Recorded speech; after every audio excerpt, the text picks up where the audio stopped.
Ladies and gentlemen, welcome back to HTC Ascension. We saw the first game between Frostbite and Cloud9 Challenger go down in favor of Frostbite. We'll see if Cloud9 Challenger can bring it back in this best-of-3 series. I am Joshua Piscator Lee, here back alongside my fifth favorite person in the world, Bill Jump Carter, to bring you Game 2 of the series. I'm stretching myself out. I need to get ready for this because the amount of intensity that we're going to see from this game is going to be overwhelming. We mentioned this right before the break of both of these teams have not dropped a set. So while Latucan got his wings clipped for a little bit, I don't think that he's going to be down and out. They might try to find a way to fly back into the clouds because you know what? There is a lot of power and there's a lot of pressure that Cloud9 can apply if they apply it accordingly. And so while Frostbite had such a dominating performance, that doesn't mean that Cloud9 is out of the running quite yet. But just as we say that, pick bans have started Game 2 of HTC Ascension Challenger Invitational. Dramatic pauses are our game. Kindred So is the basic. first ban away. Now, the big question coming into this is whether or not Renekton gets taken away from Billy. We see Callista getting taken away from Keith, even though Keith, well, to be quite honest, he kind of got dumped on in lane. To be fair, he did get killed level 1 from a cheese play, but still, that's something that Frostbite is still electing to respect, the fact that Keith McBrief is an excellent Callista player. Both of the other bans coming out, not too surprising. Tom Kench, probably the most annoying champion to play against in League of Legends, besides Teemo.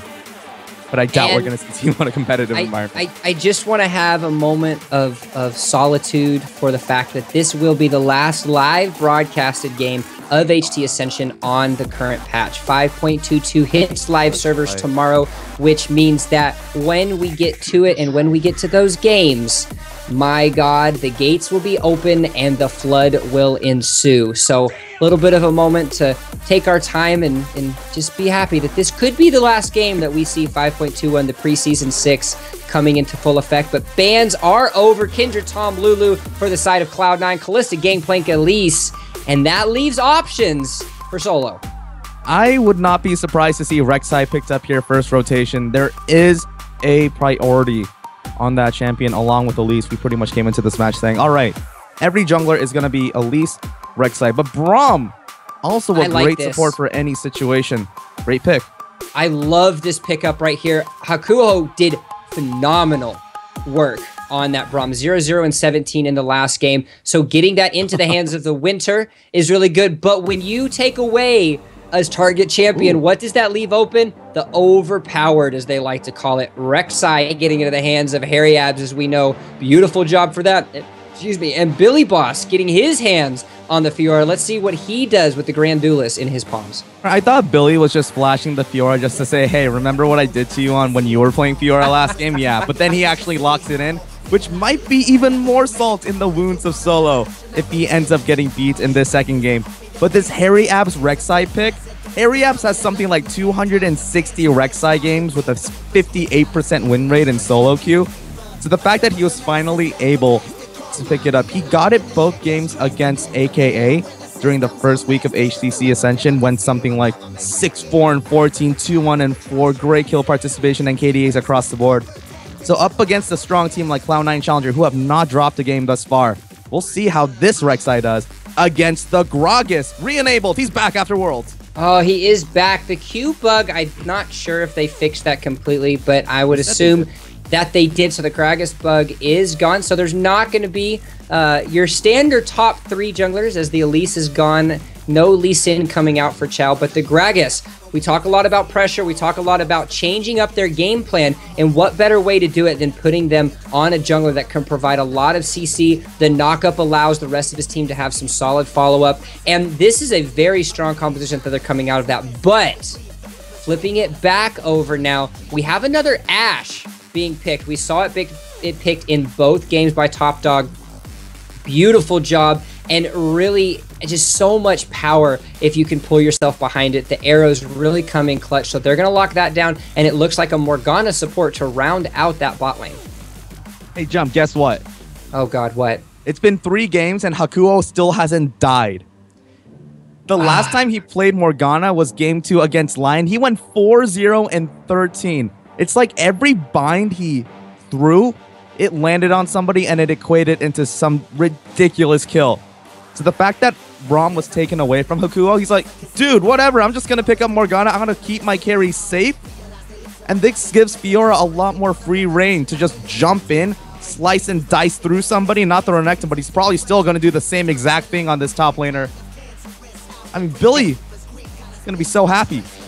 It's just going to be, there's so much that he can do. Olaf getting picked up for solo. So he's going to try to change up the standard Renekton into Fiora and try to go for a little bit harder engage, a little bit more damage. He scales so well. Once he hits level 9, he really starts to take off. Even though Fiora does an amazing amount of damage, the amount of defense that this Olaf can bring onto his itemization and yet still crank out a lot of damage with the Reckless Swing as well as the Undertow is really big. But all across the board, we have a very good teamfight composition coming out from Cloud9. They've got ManCloud on a control mage in the mid lane. They're just going to give him the victor. They're going to allow him to move things. You got the zoning from that. And oh my god, you talk about the poke, you talk about the ability to stay safe and just banter down your team. And what better way to do that? Lux is on the menu. Lux is coming on the Rift. Okay, last time Frostbite pulled out a Lux Morgana comp, it was terrifying to watch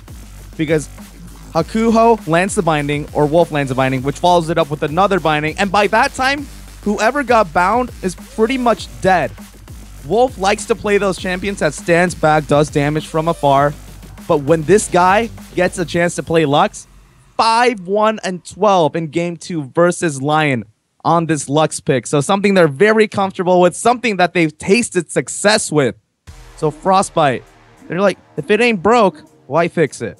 If it ain't broke, don't fix it, indeed. And just look at the pick potential that you see coming out of Frostbite. You have 5 champions, really, that if you catch out in a skirmish style, they're very strong. That's how a lot of this composition differs. Yes, you have a decent front line in the Rek'Sai, and if the Fiora chooses to do so, a decent front line with her as well, but it's a very strong pick composition. They can move around the map. If any member, literally any member of Cloud9 gets caught out, they're going to be in such a difficult position because the amount of chain CC and ability that they can throw is crazy.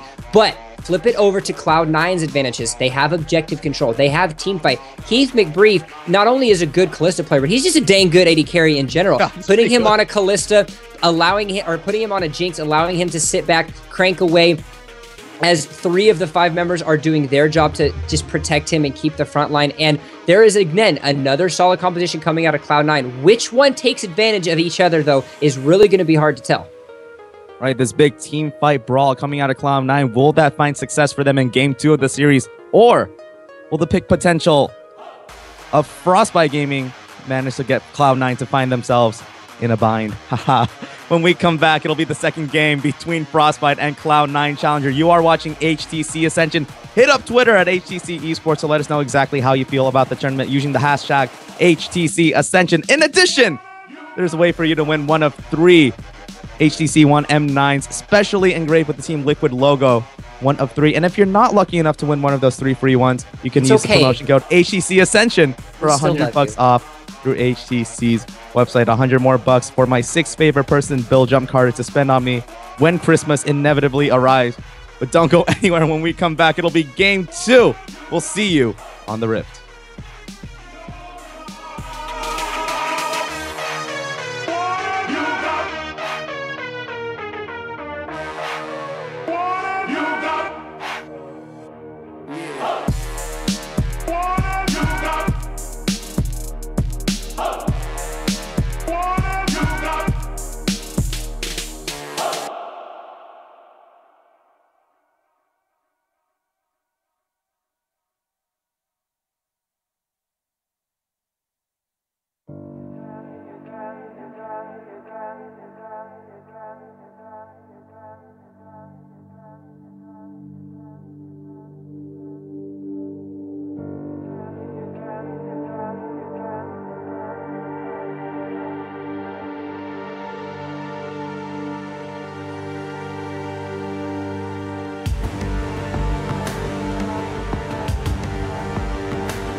Ladies and gentlemen, welcome back to HTC Ascension, the second game between Frostbite and Cloud9 Challenger. Cloud9 now on the blue side with Solo in the top lane, Chow in jungle, ManCloud at mid lane, Keith McBrief, Lit Toucan, #1 Solo, and AQ player, so many words, and the Winter on Braum on support.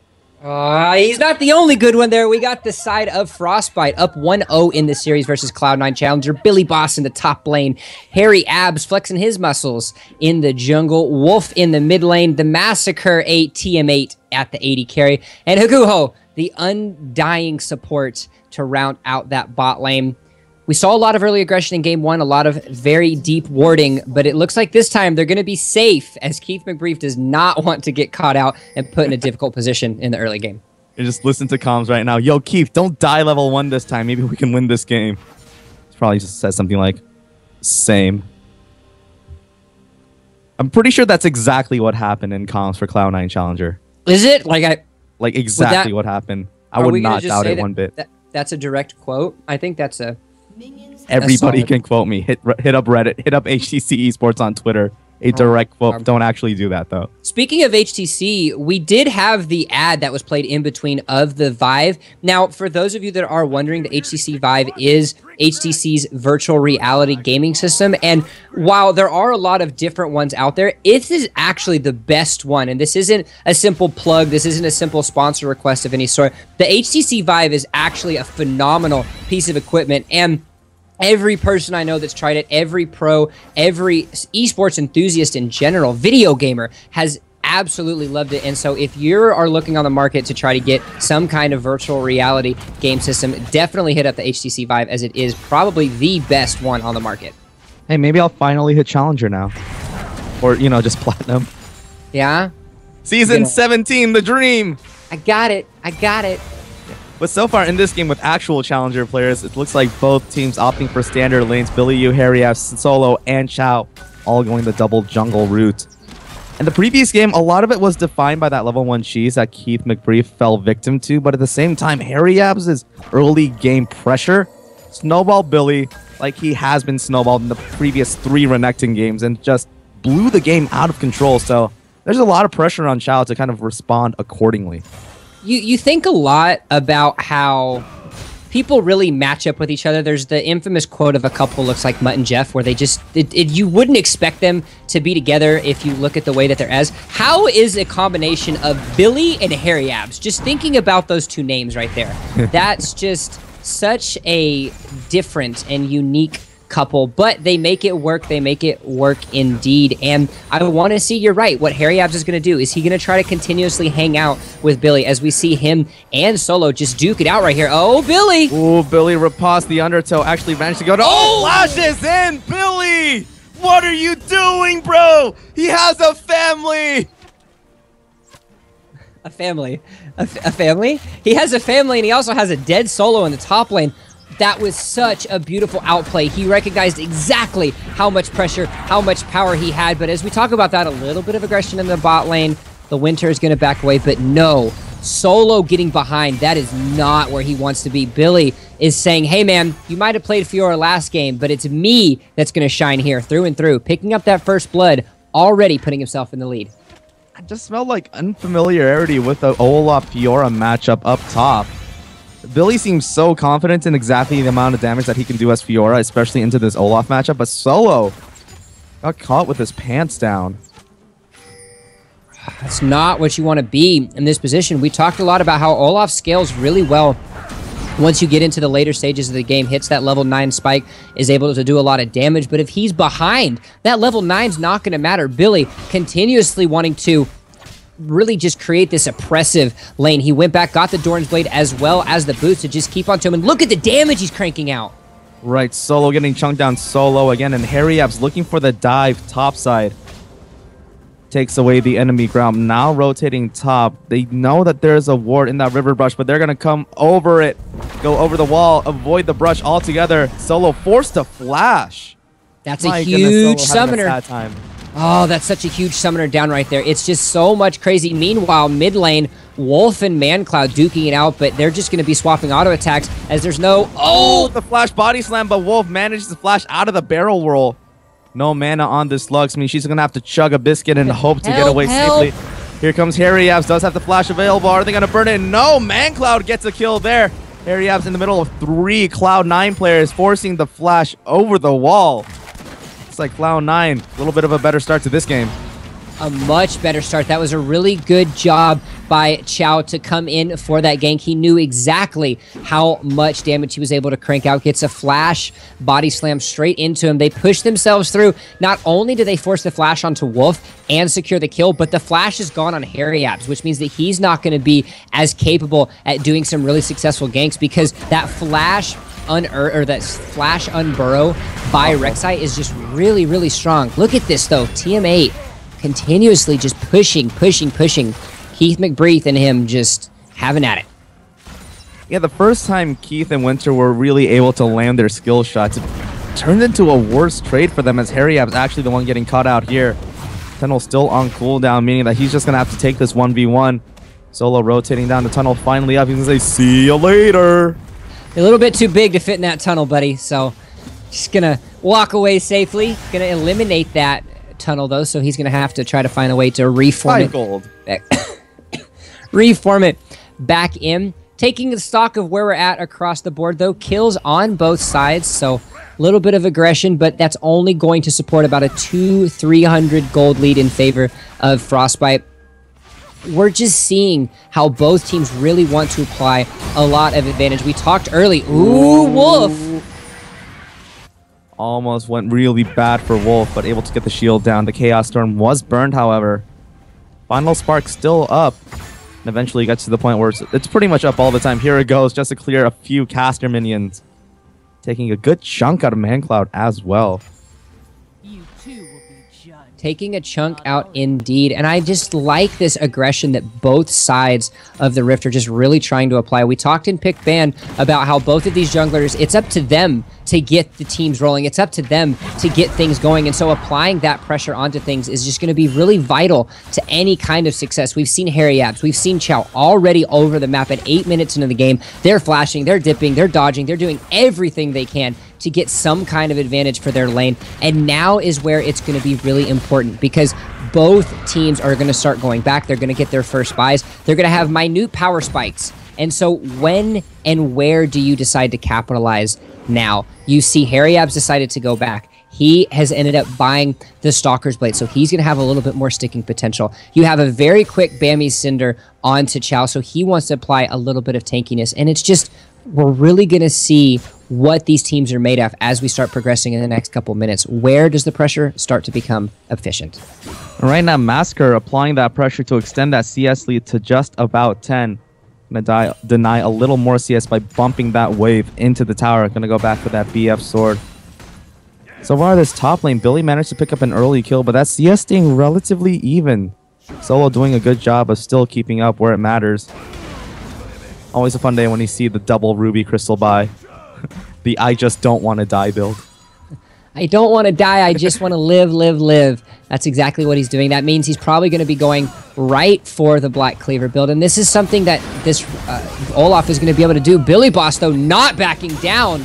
Yeah, Billy electing to just take the fight. Oh, flashes and jukes out of there. No kill onto Billy thus far. What a clean getaway. It was a clean getaway indeed. He didn't fully tunnel in and overcommit onto things. So a really good job by him to get out safely, but that's a summoner blown. That's not what he's going to want to do. We talk about the pressure, we talk about everything, but it looks like a pause is going to come out as both junglers are hovering over this. So the second that we get right back into the game, we might actually see a big fight break out. Like ManCloud having some lag issues that should be getting sorted out relatively shortly. But it's always fun to see a pause come through when two people are about to, well, four people, you know, jungle plus top equals 4. I'm really good at math, really bad at League of Legends. It's got to be an interesting situation where you're just staring at, all right, what am I going to do next? What am I going to do next? It's like those moments in hockey where if you're a hockey fan out there, it's the moments where if a play happens, a penalty happens, they do a little bit of a reset, and they have the two members sit right next to each other, and then they just drop the puck in the middle, and then they clash at each other. Yeah, and that's exactly what we're seeing here. The puck, if you look at the screen right now, it's actually the undertow, so it's just chilling. It's sitting there. You see them ready to go at each other. You see Hairy Abs and Chow wanting to go at each other, and it looks like we've unpaused. Hairy Abs going to be the first one to make a move. The Hairy Abs onto Solo, gets a knock up. Here comes Chow, though. Who are they going to focus first? Billy going pretty low here, gets the counter off, but Chow actually manages to pick up a kill there, and the double going into the pocket of the Gragas. So Cloud9 doing a lot better this game than they were in the previous. Gonna hut one, gonna hut two. The Fat Man's gonna take the biscuit. 2-0 right there for Chow. That's really good because not only does that get some kills into him to provide a little bit of pressure by completing these items, but that's gonna give a lot of top pressure and help Solo. Yeah, it would have been great if he would have been able to get that kill, but with Chow backing off, with 2 assists going over, that, oh no, he's not going to actually get the turret as the teleport's going to be forced out by Billy. But still, that provides another advantage because now you have a teleport advantage in favor of Cloud9. They can do something with it. Like I said, Cloud9 is not out of the running yet. They can turn that game 1 misstep into a game 2 victory if they keep up their pressure and they keep up the skill that they're doing right now. So far, so good. At the 10-minute mark in the previous game, Cloud9 was down a few thousand gold, now ahead by just about 800. So all laners got to be feeling pretty good about themselves. ManCloud pulling ahead significantly of Wolf in the mid lane at just about 13 CS, equating to about 600 gold in difference. Keith also having a much happier time down in CS, but at least he's not down 3 kills as he was in the previous state of this game. It's going to be really interesting to see how the...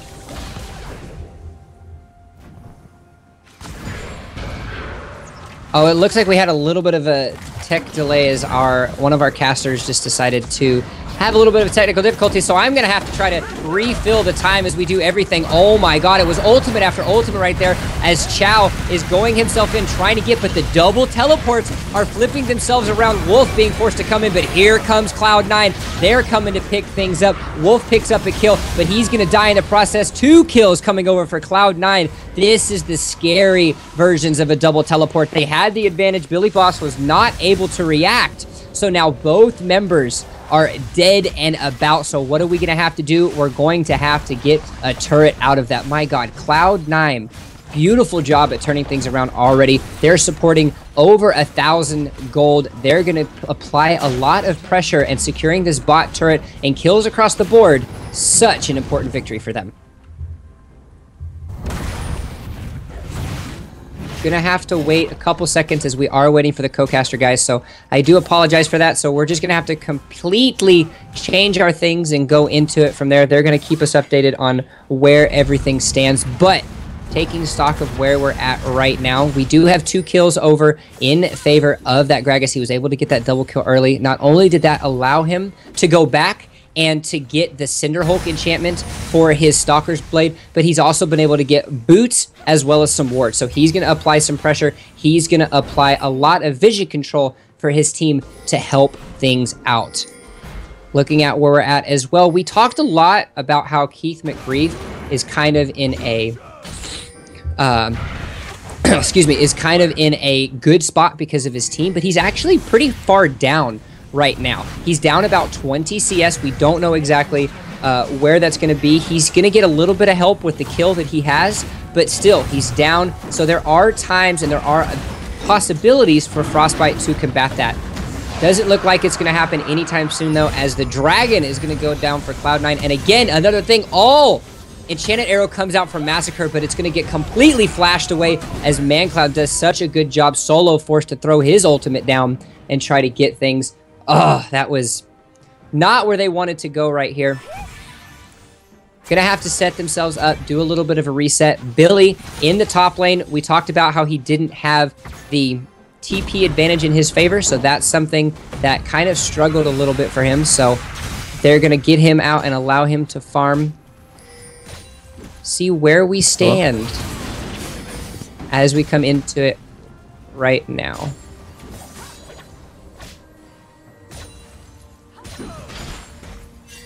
I I think we might have our co-caster back. I'm not too sure if he is. If he is, he might be able to do this fight, but no, he's not. I'm going to be defaulted to do it, as it looks like Billy Boss is going to pick up another kill right there. Harry Abs, we talked a lot about how he likes to hold hands with Billy Boss and just get things going, and that's exactly what he's doing right now. Such a good job by him. Unbelievable job by Frostbite to just take a little bit of these victories and push themselves forward.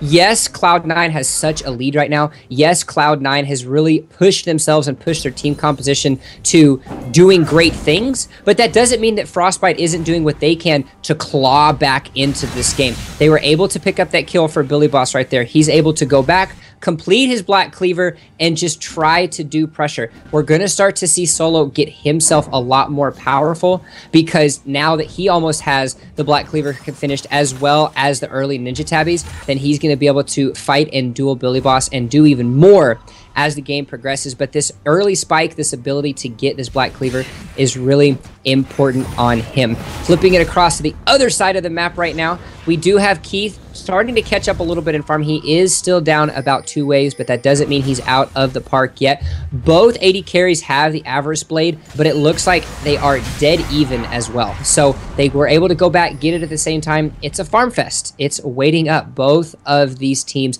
have very good mid-game power spikes, have very good itemization spikes that they can get into things, and so they rely a lot on this early farm and trying to get something doing. Welcome back, Josh. Are you here? Are you alive? Thank you so much. It's always fun when we have technical difficulties, but we're going to ride right past that. Give me a quick 30-second update on what happened. Looks like Solo going to give me an update by saying we're just going to start fighting right away. Somebody drop Piscator's connection. We're going to fight when we're at it. It looks like that's going to be a knife. 5-3 so far. ManCloud gets tagged up by the light binding. Looks like that's going to be enough. It's always fun to come back to a game a few minutes afterwards. I've got Harry Apps. Oh, the explosive cast to the opposite side of the jungle, but they're still onto him. Hakuo comes around. Oh, the support coming through. The light binding does land, but Solo actually manages to pick up the kill there. Winter barely makes it up, but Keith the Brief with the super mega death rocket finds the kill. Solo going down there at the hands of Billy Ewan. Chow is the next one on the menu. They're bound up with all forms of CC, and Frostbite manages to come back and pick up a little extra. Keith and Winter, however, pounding away at this bot tier 2. We talk a lot about how when one fights, they all fight, and that gave me the time to suck up some oxygen, regain my breath, and as that was happening, the breath was just taken out all across the map. Advantages on both sides, but ultimately, a tower is going to go down in favor of Cloud9, so they're going to come out on top victorious, being able to have so much more pressure in the bot lane. Such a good job. Another kill going down over to Billy Boss. This is just everything back and forth, but Cloud9 inching themselves ahead each time that something like this goes down. 2 minutes until the dragon is back. Cloud9 at this point ahead 3.5 about 1,000 gold. We talked about how Frostbite might be running off of momentum, off their great first game win, but right now Cloud9 showing their experience. Keith McBrief has been in situations on the LCS stage where things were not looking so great, but that kind of level-headedness coming out of a team is exactly what you want, especially in an extended series like this best of 3 that we have at HTC Ascension. You're absolutely correct. It all comes down to being able to stay patient and weathering the storm. You have to be able to take punches. You have to be able to, unfortunately, take a hit. As they say in fighting, it's not always how hard you can hit, but how hard you can fall down and get right back up. That's exactly what Cloud9 is doing in this. They're in there for the long haul. They want the full 12 rounds, or in this scenario, ooh, they want Harry Abs. They're onto him. All the CC, manages to tunnel out, but the Winter's bite from Winter actually finishes off the kill there. Hakuo forced to flash over the wall. Solo pops the ultimate, but it's not going to equate to much else. Wolf doing a little bit of wave clear with the final spark, and the siege has begun on behalf of Cloud9 onto Frostbite's mid-tier 2. In addition to Dragon being up in 40 seconds, if they can buy themselves enough time, get some wards down, this might be an easier Dragon for them. It might be a lot easier indeed, but this time, unlike last time, the teleport is available onto Billy U, so he can come in and try to do something. You're going to see a little bit of an ultimate, a lot of bit of an ultimate coming out from Harry Abs. He's going to tunnel over to try to get some help, and now is the decision of how are we going to play this team fight. We're finally going to see all the members grouping up, all the members around. Top lanes both have teleports. The dragon is spawning in less than 10 seconds. Now is the time for Frostbite to strike if they choose to do so. The Aegis being picked up on behalf of Chao, gonna negate a lot of that damage that Wolf is able to do with all of those loosened singularities.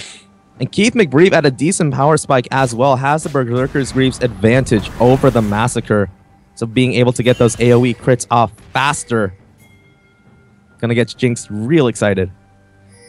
Talking about excited though, look how excited Wolf is, and look how trigger happy he is. He has decided to go back and purchase the Magi's Soul Stealer. So the stacking item has been bought, and if he continues to play the way he played in game 1, this is a perfect pickup for him, because what does he do? Sits back, he hangs out, he chills, he gets off damage, and he picks up not necessarily all kills, but kill participation. That's exactly what he wants. Hairy Abs though, gonna catch himself out.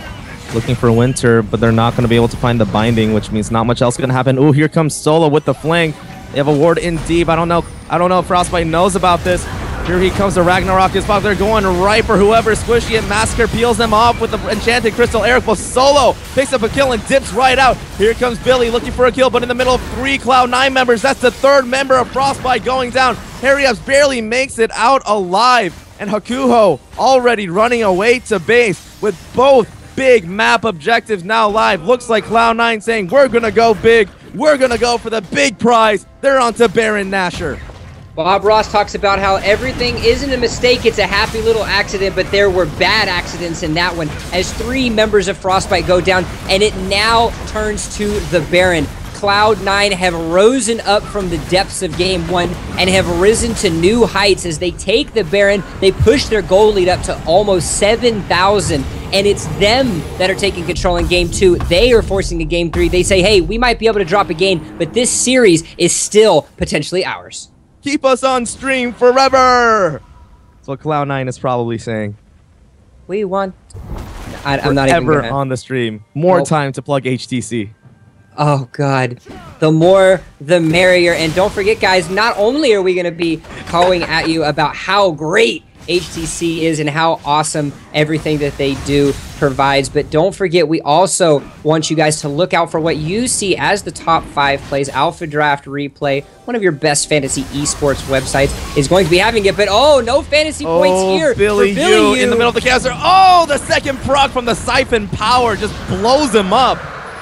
And on top of that, cherry on top of the sundae, Cloud9 picks up their 2nd dragon of the game. Frostbite still sitting at that fat donut by their dragon counter. 21 minutes in, down about 6,500 gold. These teams dying for a game 3.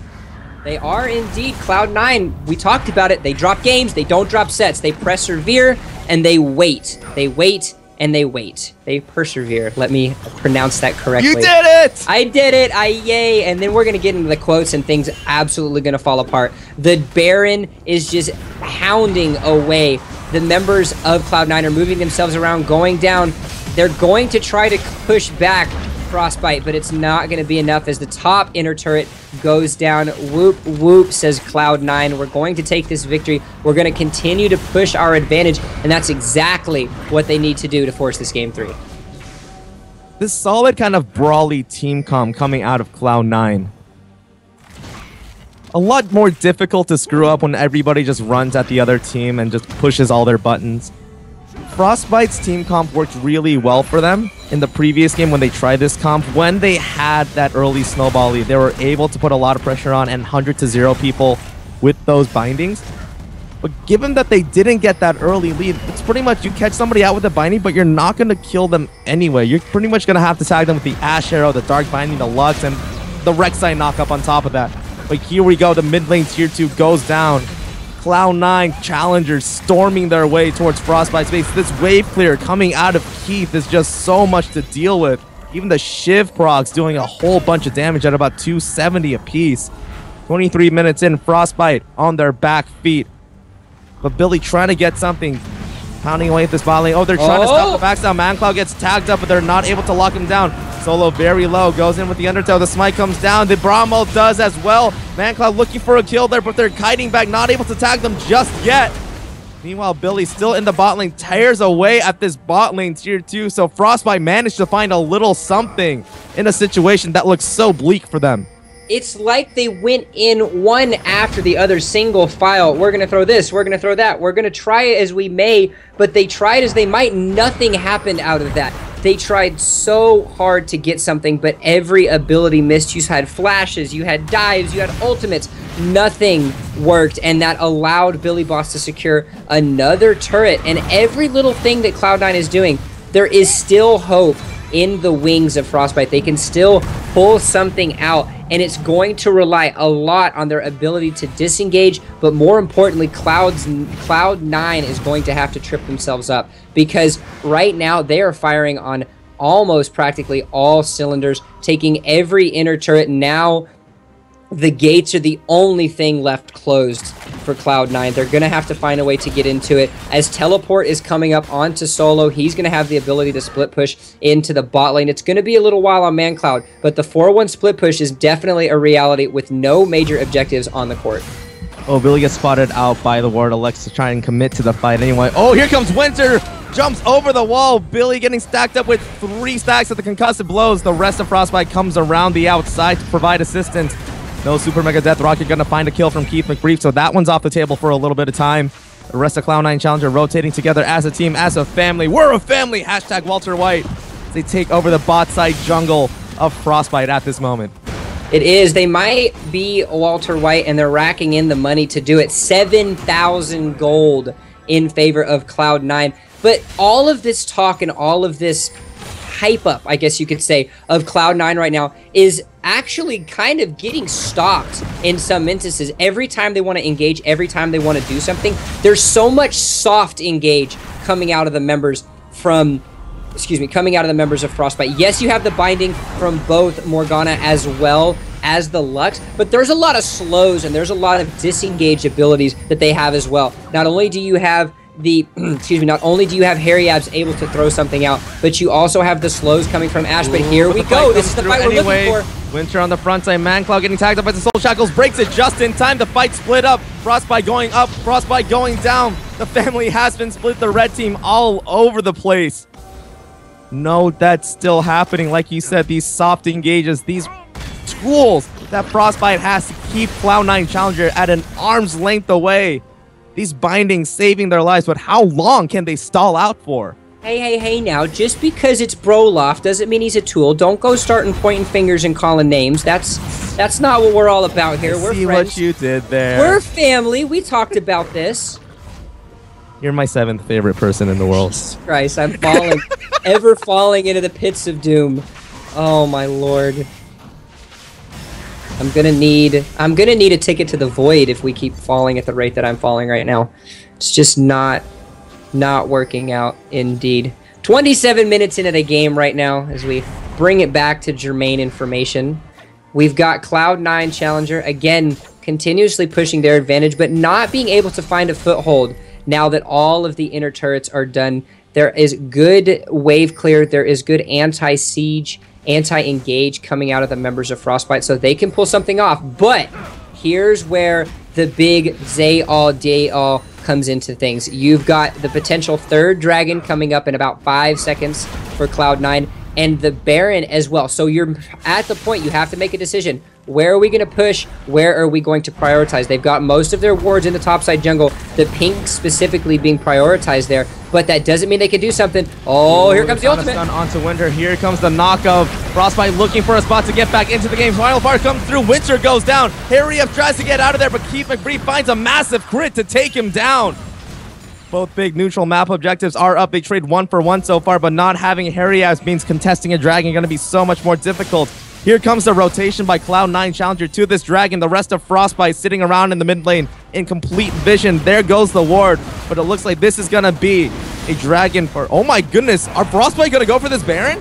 They're going to do it. They're going to go straight for some kind of disengage. You've got the teleport from Wolf, so he can come in and try to do something. No, just as we get hyped, just as we get excited, they're actually just going to disengage, clear out some wards, and try to get something down. There's so much stalling coming on the sides coming on the sides of Frostbite right now. They're not wanting to force the issue. But if you look across the board, they're actually getting outscaled. ManCloud is going to get stronger and stronger. Olaf is going to get pretty scary, as well as King with Brief and those rockets. Now is the time when they need to do something before it gets too much out of hand. The Baron is going down right now. Cloud9 Challenger pushing, but they're going to choose to disengage.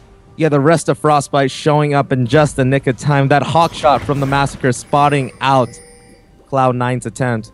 But it looks like they're going to ping it one more time. They're going to try and clear out that ward. Force the rotation. There's a massive wave stacking down bot side on behalf of Cloud9 Challenger. They're just trying to stall out. Billy Yu sent over to try and deal with that. No teleport available, but Hyriath gets caught out. The blow back from the explosive cast. Goodbye. There's no jungler on the side of Frostbite. This Baron got so much easier to take. Back to the doghouse, Void Puppy. You're not going to be there now as they're cranking away at this Baron. They've got a lot of damage. They've got a lot of power to do so. Look at the poke that you see. Hakuho, oh my gosh, flashes that out. Look at the zoning from ManCloud. He goes in, blows up the Massacre. Massacre gets massacred. Here comes a double kill for ManCloud. Can he get the oh baby triple? Gets stopped out by the Lucent Singularity and the Light Binding. But however, in the midst of all of that, Cloud9 Challenger claim Baron. But more importantly, Hakuho died. The perfect KDA, no deaths, it gets ruined right there. He takes the death. They take the Baron, and Cloud9 getting back into the clouds, vaulting themselves up. They're going to be a Nimbus. They're going to row around. They're going to do what they want. And oh my god, just such a beautiful job. Both ManCloud and Keith McBrief have not died. Their positioning is stellar right now in this game. Such a good job. Almost 11k gold in their favor. Oh my gosh, just again, beautiful rebound, beautiful repositioning, and an even better proactivity by Cloud9. This is exciting. We see so many potential Alpha Draft top 5 plays being thrown out in this game. ManCloud going over the wall to secure, just pretty much remove any reasonable doubt of a Baron being stolen just by blowing everybody up. What's the best form of CC? Just kill them. I mean, if your life bars exceed theirs and theirs is less than 1, then you're doing something well, you're doing something effective. Baron is going to be on right now. Here comes the waves. They're going to be pushing against it. You've got no teleport available for Billy Boss, so this might be a really bad situation. He might have himself caught out. I mean, look at the zoning. Chow gets tagged out by the binding, but that's not even the point. Oh, Massacre gets blown into the team. That's a flash being gone, and he goes down in the blink of an eye. Akuho, you've died once already. Don't start feeding on me, buddy.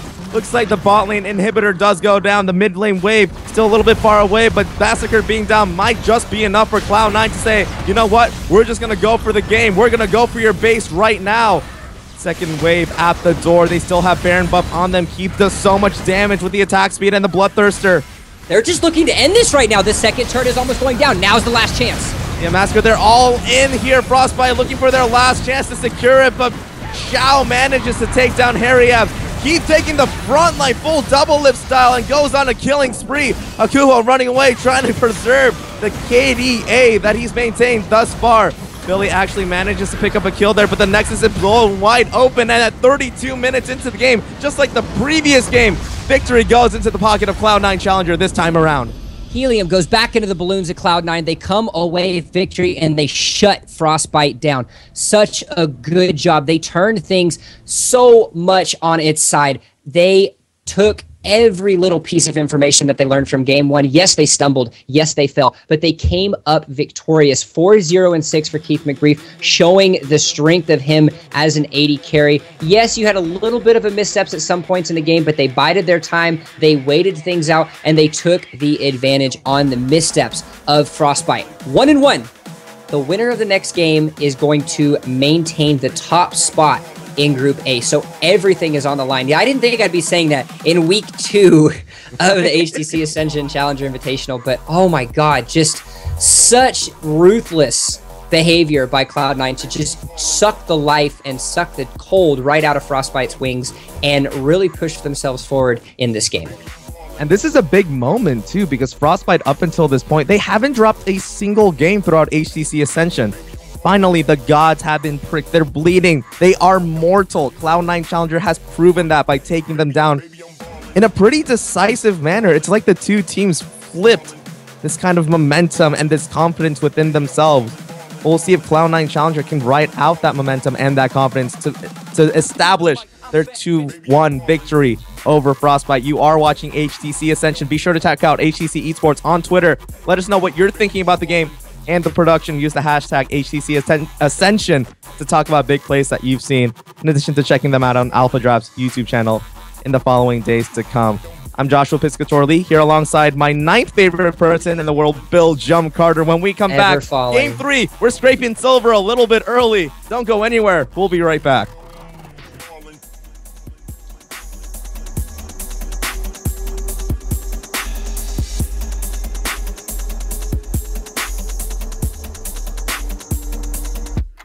Baby, I'm ballin'.